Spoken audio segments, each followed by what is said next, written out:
안녕하세요. 언론협회 소속 연세대학교 유일 라디오 동아리 열의 엷은 소리 채널을 담당하고 있는 DJ 셀린입니다.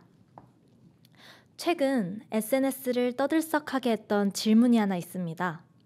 내가 만약 바퀴벌레가 된다면 어떻게 할 거야? 라는 질문인데요. 혹시 여러분은 들어보신 적 있으신가요? 그렇다면 가까운 사람에게 해보신 적도 있으실까요?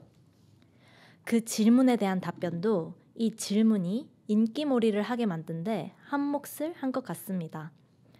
막상 딸이 바퀴벌레가 된다고 해도 유리병에 잘 가두어 밥 주워가며 키우겠다는 부모님도 있었고요. 바퀴벌레에도 날개가 있는지 물으시곤 그럼 나도 바퀴벌레가 되어 함께 밤하늘 야경을 구경하자 하신 낭만적인 부모님도 계셨습니다.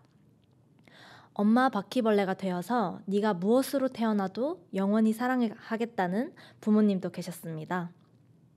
반대로 곧바로 살충제를 뿌려 죽이곤 변기물에 내리겠다는 답장에 장난으로 시작한 질문놀이에 상처를 받았다는 반응도 있었던 것 같습니다.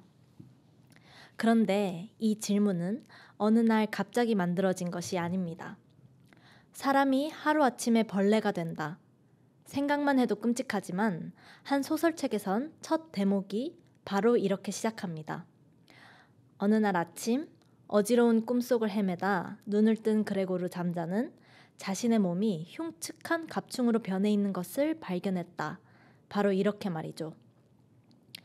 여러분은 이 소설의 주인공 그레고르 잠자의 부모님이 어떤 반응을 보였는지 궁금하시지 않으신가요? 화제의 중심이 되었던 질문의 주인공, 프란츠 카프카 소설의 변신 소개하겠습니다. 연세인들이 사랑하는 책 대신 읽어드립니다.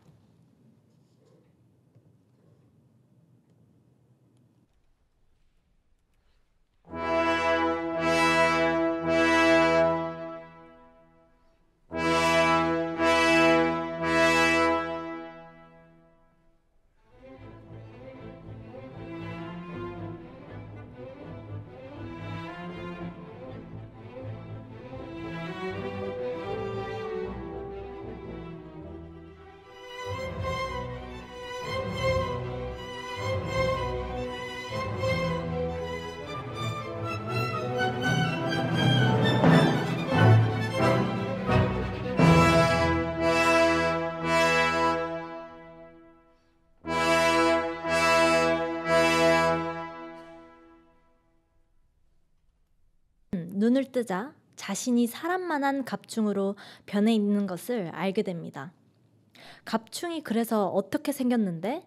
하고 물으신다면 아마 감히 바퀴벌레보다는 더 징그러운 모습을 하고 있는 곤충이라고 말씀드리고 싶습니다. 책의 전반에서 설명되는 갑충의 모습은 움직이는 곳마다 끈적이는 점액을 묻히고 다니는 냄새나는 벌레의 모습으로 그려집니다. 그런데 참 이상합니다. 자신의 모습에 깜짝 놀라고 충격에 휩싸이고 울부짖어야만 할 것 같은 상황에 그레고르는 5시에서 6시에 출발하는 기차를 타려면 얼른 일어나야 한다며 출근 준비를 하려 합니다.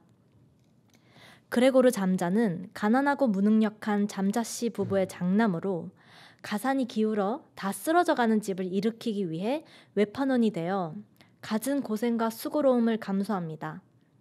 그런 잠자의 희생과 고생 덕분에 큰 집을 갖게 되고 날로 형편이 나아지자 잠자의 부모님과 여동생은 일도 하지 않고 나름 안락한 생활을 누리게 됩니다.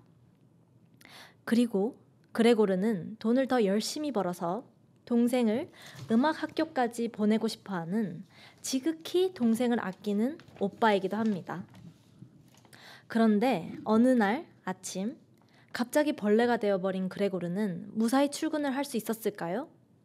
당연히 그레고르는 할 수 없었습니다.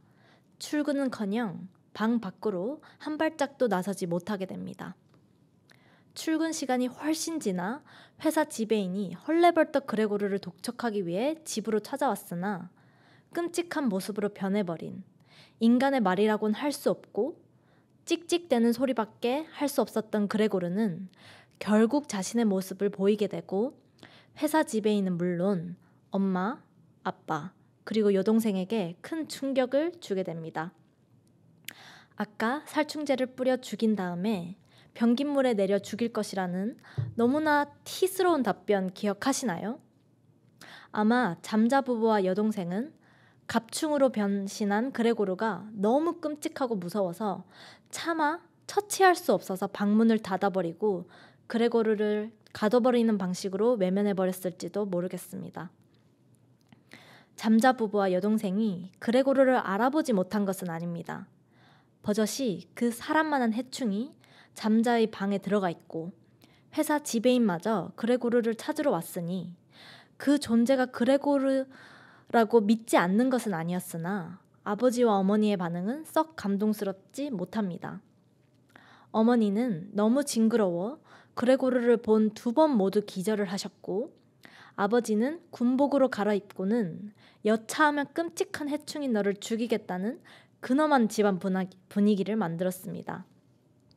사실 가족 중 그 누구도 그를 쳐다보지도 말을 걸지도 신경 쓰지도 않습니다.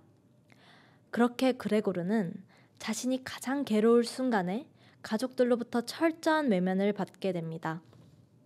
단지 여동생 그레테만이 그에게 밥을 건네주고 방을 치워주지만 눈을 마주치지도 말을 걸지도 않습니다. 그리고 해충이 된 그레고르가 조금이라도 움직이는 순간은 기절초풍을 하듯이 나가버리고 며칠을 들어오지 않습니다. 결국 그레테는 누구보다도 그레고르를 먼저 버리는 존재가 됩니다. 그레고르가 없는 잠자 부부의 집은 과연 어떻게 될까요? 불보듯 뻔한 전개가 이어집니다. 집안 형편은 역시 악화되고 가족들은 모두 소일거리를 찾아 나서고 허드렛 일을 도맡게 되어 고생을 하기 시작합니다. 그런데 참 이상하죠? 그들은 잠자가 더는 일을 할 수 없는 형편이 되자 어찌할 수 없다는 듯 자신들이 할 수 있는 일을 찾아 나서기 시작합니다. 그간 잠자의 가족들은 일할 능력이 있었는데도 불구하고 잠자코 그레고르가 고생을 자처하는 것을 그저 바라만 보고 있었던 것이죠. 마치 자기 일이 아니라는 듯 말이죠. 그레고르가 살인적인 분위기의 직장 환경에서 고생할 때 다른 가족 구성원들도 각자 자신들의 자리에서 할 수 있는 일을 하며 도와줬다면 그 쓰러져가는 집안을 조금 더 빨리 협력하여 되살릴 수 있었을 텐데 라는 생각이 듭니다. 왜 그레고르는 벌레가 되었을까요? 저는 단순히 그레고르가 벌레가 된 사건만 가지고 변신이라는 제목을 붙이지 않았을 거라 생각합니다. 그리고 최근 그레고르가 벌레가 되고 그 상황을 어떻게 헤쳐나가는지를 다루는 것도 아니었어요. 여러분은 변신이라는 단어를 들으면 어떤 심상이 떠오르나요?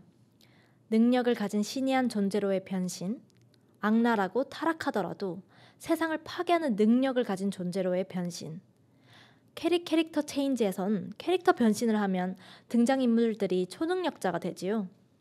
어찌되었든 변신이라는 말에 아무짝에 쓸모없는 큰 벌레가 된다는 부정적 심상이 바로 떠오르지는 않는 것 같습니다. 작가는 그레고르가 벌레로 변신하는 것으로 무엇을 말하고 싶었을까요? 저는 이야기를 전개하기 전 프란츠 카프카의 생애를 돌아보고 싶습니다.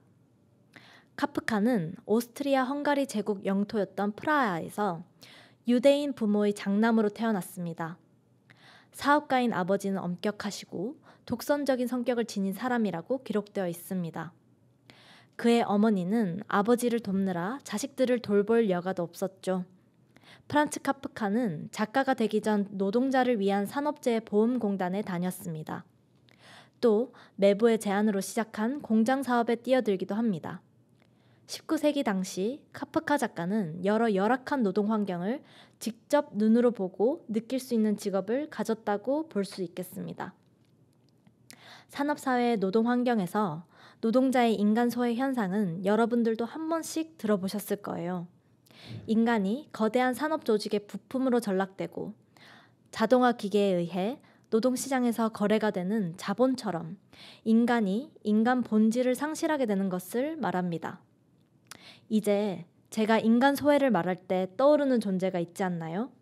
바로 소설 변신에서의 그레고르입니다. 소설 속 끔찍한 해충으로 변해버린 그레고르의 모습은 마치 인간 소외를 겪고 있는 모습을 벌레로 비유한 것만 같습니다. 노동 능력을 상실한 인간에 대한 비유라고 할 수 있을 것 같습니다. 그렇다면 과연 그레고르의 가족은 이 역경을 어떻게 헤쳐나갈까요? 정말 SNS의 감동적인 일화처럼 그레고르를 유리병에 넣어 소중히 다루는 해피엔딩일까요? 그렇다면 프란츠 카프카의 변신이 이토록 바이럴이 될 수 없었을지도 모르겠습니다. 그레고르는 자신의 골방에서 쓸쓸한 죽음을 맞이하게 됩니다. 그리고 잠자 가족은 그레고르가 죽고 난 뒤 새 집으로 떠나며 다시 한번 미래를 꿈꿉니다. 여동생 그레테는 한층 성숙한 모습으로 반짝입니다. 여러분이 느끼시기에 결말이 어떠신가요? 저는 그레고르의 죽음으로 매우 허무함을 느꼈던 것 같습니다. 껍데기만 남은 벌레 그레고르와 반짝반짝 빛나며 새로운 미래로 나아가는 가족의 모습이 멈춰진 시간과 흘러가는 시간의 대비를 명확하게 나누어서 보여주는 것 같아 그레고르의 존재가 이렇게 미미했었나? 라는 생각까지 들게 했던 것 같습니다. 만약 그레고르가 벌레가 되어버린 것이 아니라 불의의 사고로 목숨을 잃거나 공장에서 해고되어 더는 노동을 할 수 없는 사람이 되었다고 생각해보면 어떠실까요? 그렇게 생각했을 때 잠자 부부와 여동생의 행보는 달라졌을까요? 기운 형편으로 인해 오로지 장남에게만 의지해야 했던 가족은 끔찍하게 변한 그레고르의 변신으로 남에게 의지하지 않고 다시 스스로 살아갈 계기를 얻게 됩니다.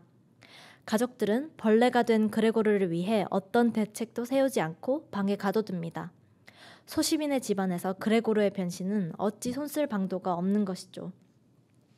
이 책은 우리가 함부로 입에 담기 어려운 답을 김병의 효자 없다는 변으로 일말의 고민도 없이 보여줍니다. 우리가 사람들 앞에서 드러내기 힘든 본능을 잠자의 가족들을 통해 여실히 드러내어 놓습니다. 인간이 경제적 기능을 하지 못하면 그 존재 또한 무의미해진다는 것을 확인시켜내는 과정은 독자에게 씁쓸하게 느껴질 수 있지만 어쩌면 이는 물질 문명 속에서 살아가는 현대인들의 단면을 적나라하게 직관하게끔 해주는 구성적 요소가 됩니다. 그들은 자기 앞길을 위해서 당장 직업을 구하기 시작했습니다. 가정을 책임지는 어떤 존재의 몰락은 나머지 가정의 연속적인 몰락을 일으킬 것 같지만 나머지 가족들은 다시 회복하여 약간은 부족하지만 나름의 인생을 다시 꾸려나갑니다.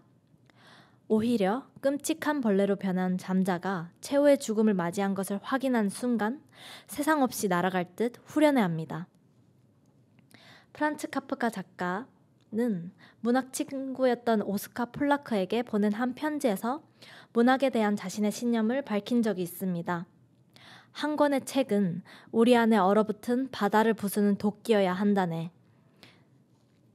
그는 친구에게 독서가 우리에게 가장 강한 충격을 가하지 않는다면 무엇 때문에 책을 읽느냐고 반문했습니다. 우리에게 필요한 책은 큰 고통을 주는 불행처럼, 우리가 정말 사랑하는 사람의 죽음처럼, 우리가 모든 사람에게서 떠나 숲속으로 추방당한 것처럼, 자살처럼 충격을 주는 것이어야고 한다고 말합니다. 여러분들도 이런 문학을 읽어보신 적 있나요? 혹시 지금 그런 고전을 읽고 싶은 마음이 요동친다면 앞으로도 DJ 셀린의 엷은 소리 꾸준히 청취 부탁드립니다. 감사합니다.